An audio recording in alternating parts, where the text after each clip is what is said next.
Halo bos. Pelatih Bahrain memasukkan timnas Indonesia ke dalam daftar merah. Bahrain satu grup bersama Jepang, Australia, Arab Saudi, Cina, dan timnas Indonesia.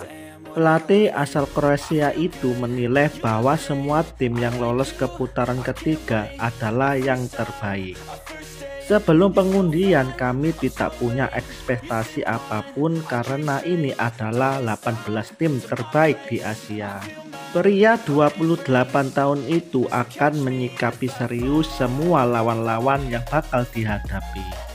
Kami berada di grup yang sulit tapi saya optimis.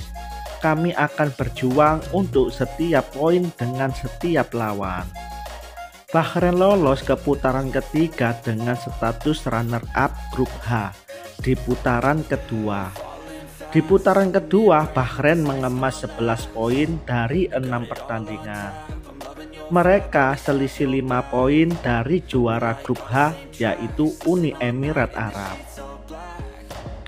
Bahrain menang atas Yaman 2-0, Nepal 5-0, dan satu kekalahan Bahrain saat melawan Uni Emirat Arab dengan skor 2-0. Pelatih timnas Indonesia Sintayong berpotensi diperkuat 3 penyerang keturunan tambahan di babak ketiga kualifikasi Piala Dunia. Demi bersaing dengan negara-negara besar, timnas Indonesia membutuhkan tenaga pemain keturunan tambahan. Pemain tambahan di lini depan dibutuhkan karena barisan ujung tombak sekuat Garuda tampil melempem dalam beberapa laga terakhir.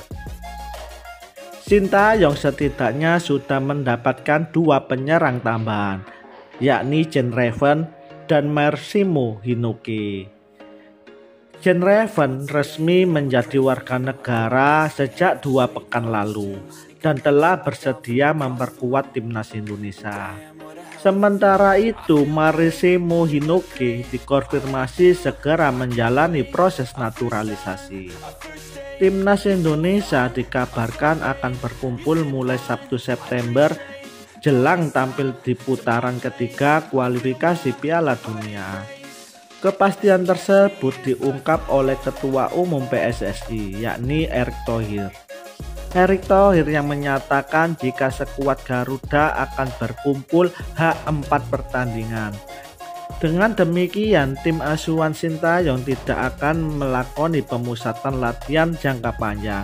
Hal itu disebut dikarenakan para pemain sudah mulai menjalankan pertandingan di klub masing-masing.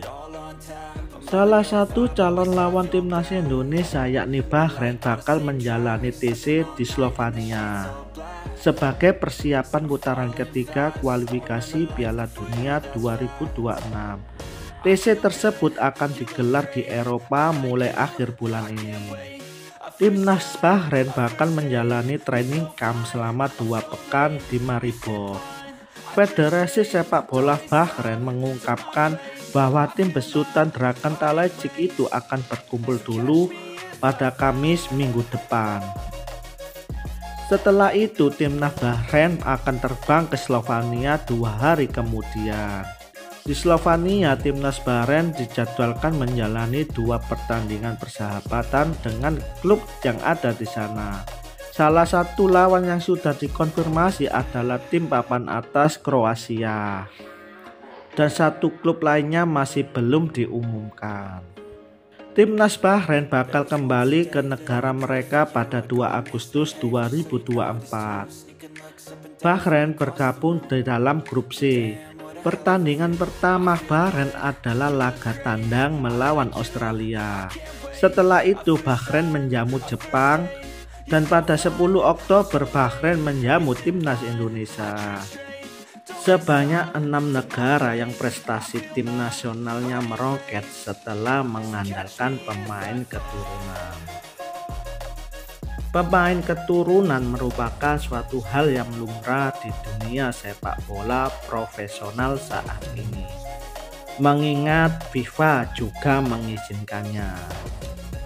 Sejumlah negara pun memanfaatkan kesempatan ini dan berefek positif kepada performa tim nasional mereka. Lantas siapa saja negara yang dimaksud? Berikut 6 negara yang prestasi tim nasionalnya meroket setelah andalkan pemain keturunan. Yang pertama, timnas Irak. Sejak Jesus Casa hadir membesut timnas Irak pada November 2022, sekuat singa Mesopotamia kedatangan sejumlah pemain diaspora. Beberapa di antaranya adalah Yosef Amin yang bermain di Liga 2 Jerman dan Amgoset dan banyak lainnya. Hasilnya, Irak berhasil mengalahkan Jepang di fase grup Piala Asia 2023 hingga menyapu bersih 6 laga di babak kedua kualifikasi Piala Dunia 2026 zona Asia.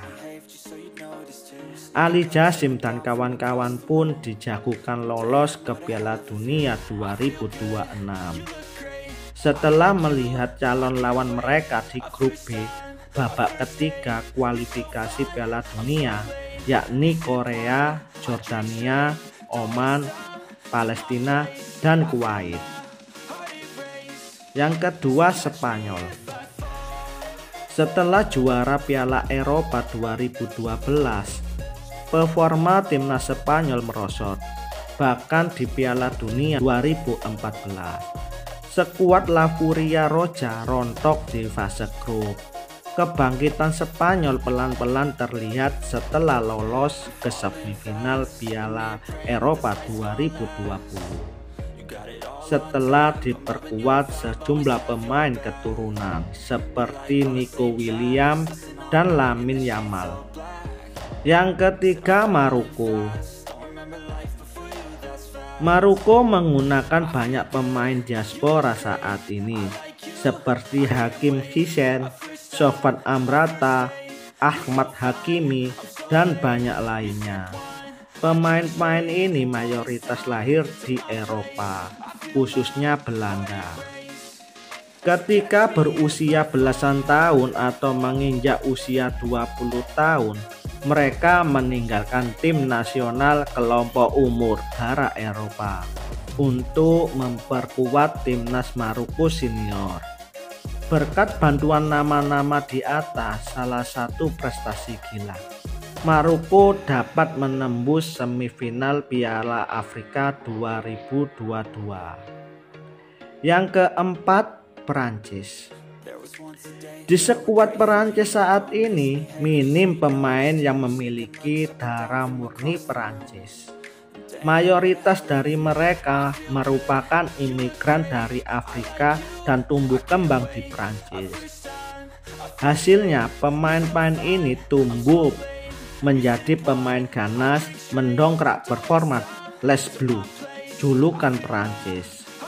Berkat bantuan pemain-pemain seperti Kylian Mbappe, N'Golo Kante, Prancis keluar sebagai juara Piala Dunia 2018.